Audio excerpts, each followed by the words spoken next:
Good morning, everyone, and happy Tuesday. Today is my very first Facebook Live of the year, and I thought I'd talk about titer tests because when I did my post about them at the end of last year, a couple of people didn't know what they were or where to get them done or what the purpose of them was. So I thought I'd bring you a little bit of information about that. So most people know what vaccines are. They go to the vet, they get their standard puppy set of vaccines, the distemper, adenovirus, parvo, kennel cough if they need it, unlikely. Morning, Monica. But essentially the titer test is a blood test, so they do actually draw blood for it. And it tests for the presence of antibodies in the bloodstream. So when your pet, this is a little biology for you. When your pet has already had the vaccine, which is essentially the antibodies for that disease or condition, they're supposed to stay in the bloodstream.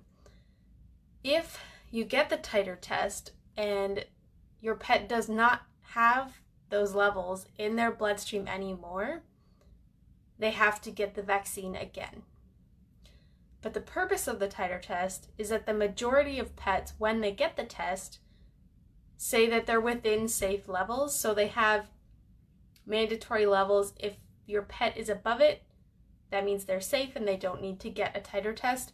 Sometimes if they're right on the border, they'll get a booster shot rather than the full dose of the vaccine, which I find is really helpful because when Kaya first got her rabies shot when she was little, she had a really bad reaction to it. And she was sick for 2 days, she was lethargic, she didn't want to get up, she didn't want to eat, which for her is only if she's really sick, and didn't want to play, didn't want to do anything. So I was really nervous because when I went to the vet that I was working with, she told me that there was no titer test for rabies. And I said, well, there has to be because there's a titer test for distemper, adenovirus, parvo, etc. So I asked around and I found a vet that would get me the titer test for rabies. And I believe that my previous vet didn't tell me because it's expensive. They have to actually send your animal's blood to the States because we don't have a rabies titer test lab up here. So they took her blood, they sent it to the States, and it came back. And it's above the border, but not by much. So he wants to give her a booster shot rather than the full dose because she's under 60 pounds. She's not a big dog, but for her, the full dose made her sick.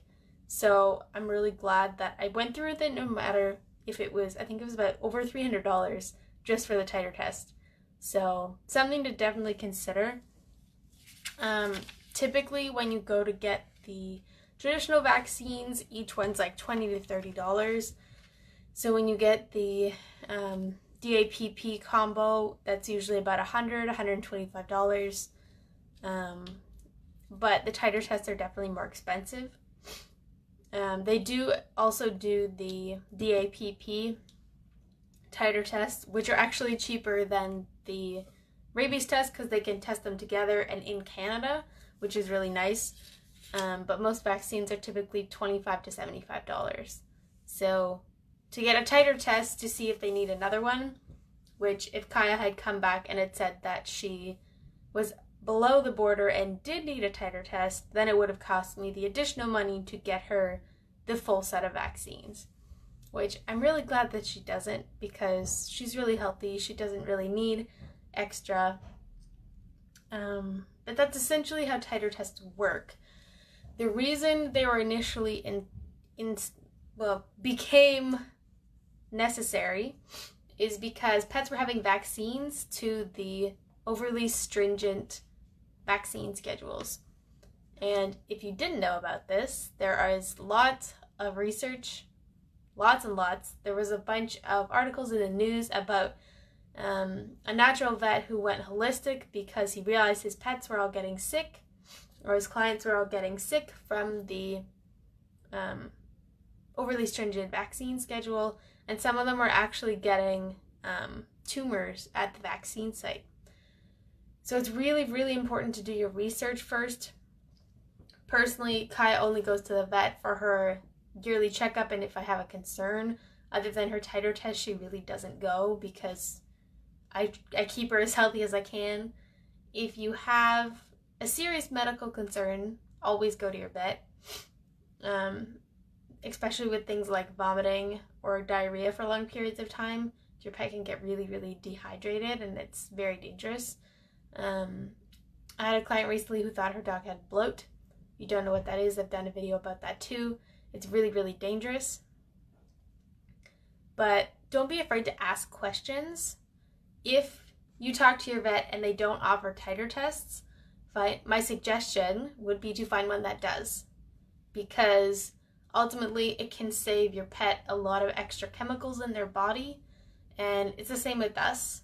If we don't need the extra vaccines because the immunity is still in our system, then why would we get the vaccine again? When most people tend to react pretty poorly to the vaccine as it is. So that is my rant for this morning. I hope everybody had a wonderful Christmas and New Year's. I know I did I think it was 2 actually, Instagram lives between Christmas and New Year's, but this is my first Facebook live. So I hope you guys had a wonderful time. I actually was busy all 3 days that I had booked off from work because we had family events and I was cooking and all of that fun stuff. And then New Year's was nice and peaceful. You're welcome, Monica. Did you know what titer tests were?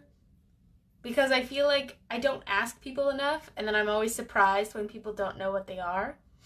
It actually took me a while to figure it out because Kai is my first dog, and I hadn't done research into it before. Like, I knew the base vaccines and what each one was for and that kind of stuff. Okay, you did. Okay, good. I know you take excellent care of Willow. I have no doubt. But yeah, it took me a bit to figure it out, and then I talked to my vet, and she said, yes, we offer the distemper adenoparvovirus combo one. And I said, great, let's do that. But the rabies, legally, you have to have the shot every 3 years. But if you have the paperwork proving from your titer test that your animal still has the immunity, then you don't have to get the rabies shot. Because typically when you get the rabies shot, they give you a little tag that you attach to your dog's collar. And then when you go to sign up for places like a boarding kennel or a camp or even a doggy daycare, they want your vaccine, proof of vaccination. So to have a place that accepts titer tests, because ultimately we want our animals to be as healthy as possible. That's all anyone ever wants. So try to find facilities that do accept that. I know that the camp Kaya goes to, Dogs at Camp in Uxbridge, does accept titer tests because she wouldn't go there if they didn't. Which is nice because I know that she's protected immunologically and she always has a great time. So if you have any questions about titer tests or you want to know if your vet does titer tests, call them and ask. Most of them will say yes. There are very few that don't offer it. Typically, if they're a more rural, maybe a smaller vet, that they wouldn't offer it, but most of them do. So, and Country Paws in London, where I take Willow, does accept the testing. Good. I know I was kind of surprised because I had a client call me and tell me that her vet doesn't believe in titer tests, and so she just switched vets. I said, good for you. But yes, having a vet that does accept and believe in titer tests is really important. It doesn't make them any less expensive, but ultimately the short investment now to save the long-term investment in their health, I think personally is worth it. So if you have any questions, again, feel free to send me a message. Talk to your vet if you don't know, and have a fabulous rest of your week, and I will see you later.